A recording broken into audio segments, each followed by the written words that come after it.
week again, bringing you episode 2 of the Blengineers. Today we're going to be discussing the intellectual merit aspect of the NSF Fellowship. Now, what comes to mind when you hear the words intellectual merit? Well, I know for me, when I hear intellectual, it makes me think of smartness, intelligence, critical thinking, innovation, IQ, all these really brainy terms. And then merit is usually associated with how valuable something is, the worth that an entity brings to a subject. Merit means how well does something fit a certain criteria? What does it contribute? What does it add? And so when you bring both of those words together, intellectual and merit, you have the worth of knowledge. And so when you go through your application, keep in mind, how am I advancing knowledge within chemistry, mathematics, physics, whatever arena you're applying for. And the best way to tell if you're advancing knowledge in those fields is to know those fields, is to have a background in those fields. And if you don't have a really deep background in a single field, go to someone who does. Your research advisor, your professor, even a friend or a classmate who knows more than you do. And when you go to that person, let them know, because intellectual merit comes up a lot in your research proposal, because your NSF fellowship is going to make you write a research proposal. And within that research proposal, it's especially important to be advancing knowledge and to display intellectual merit in that section. Show how your proposed research is going to change the world. Don't get too crazy. We're not going to end world peace or end starvation and hunger. But show how it's going to contribute towards stronger families, stronger communities, breast cancer research, the small things. These aren't small things, but it doesn't have to be a game changer completely. For example, I wrote my research statement on metallic organic frameworks and combining that with a process engineering background. So metallic organic frameworks was something I had studied before in the past. It wasn't entirely new to me, and so I had a context by which to develop my application and develop my research on. If you don't know the field, I would recommend staying away from it completely. So when I was going about writing my research statement, two things came to mind. I considered writing about polymers, and I considered writing about MOFs. And actually, since I had researched both of these in the past, and I knew the background fairly well to the point where I felt I could make a compelling statement, I decided to integrate those two concepts into one research statement. But always remember, you're looking to add knowledge to a field. Make sure what you're proposing is something that has not been done already. Talk to a scientist, talk to an advisor, and get their opinion on your research statement. Because especially if they know the field better than you do, then they're going to tell you whether or not you have a sound statement, or whether or not you're doing something that's already been done, or whether you're doing something that's even feasible.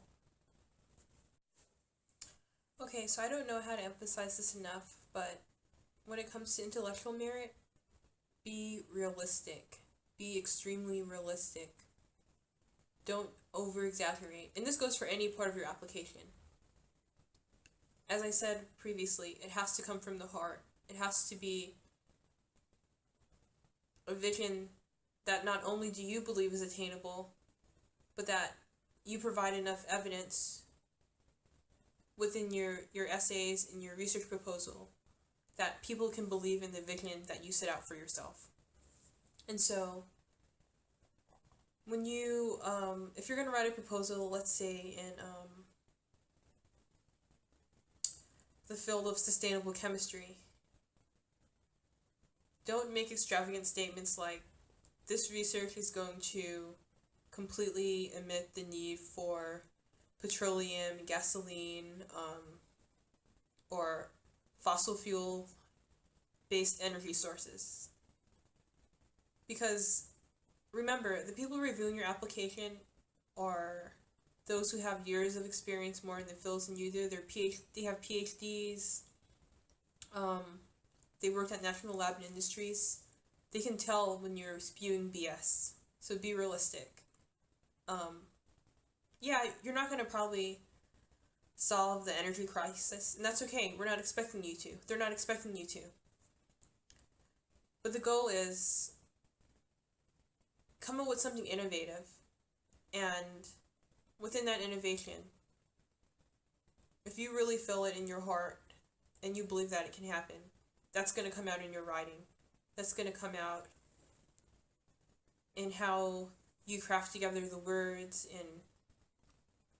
in the diagrams that you reference, the scientific literature that you reference. Oh, and by the way, yes, reference scientific literature. Because other people, you don't have to, when I say be innovative, it doesn't completely have to be a totally new idea.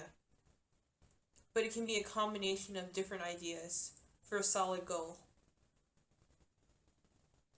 And so, reference other people who have maybe thought of your idea before, they just haven't done it.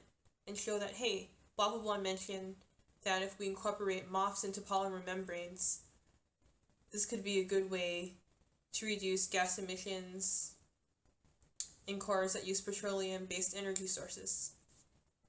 I don't even know if what I just said was intellectually sound, but let me stop rambling. Okay, so if you got anything at all from this video, I hope it's this. Number 1,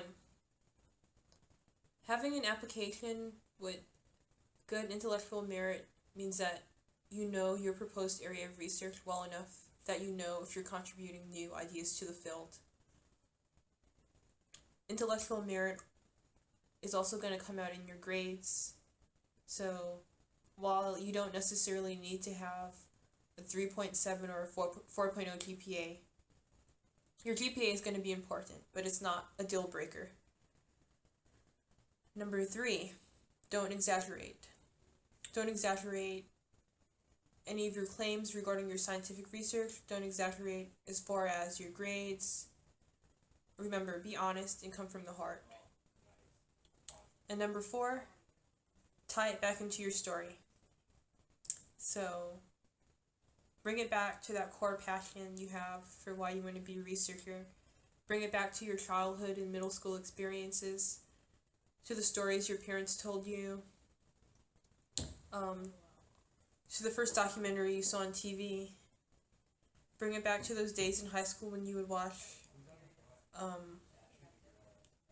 things on the Discovery Channel or what you would see on Animal Planet. Dig deep, and you're going to find it.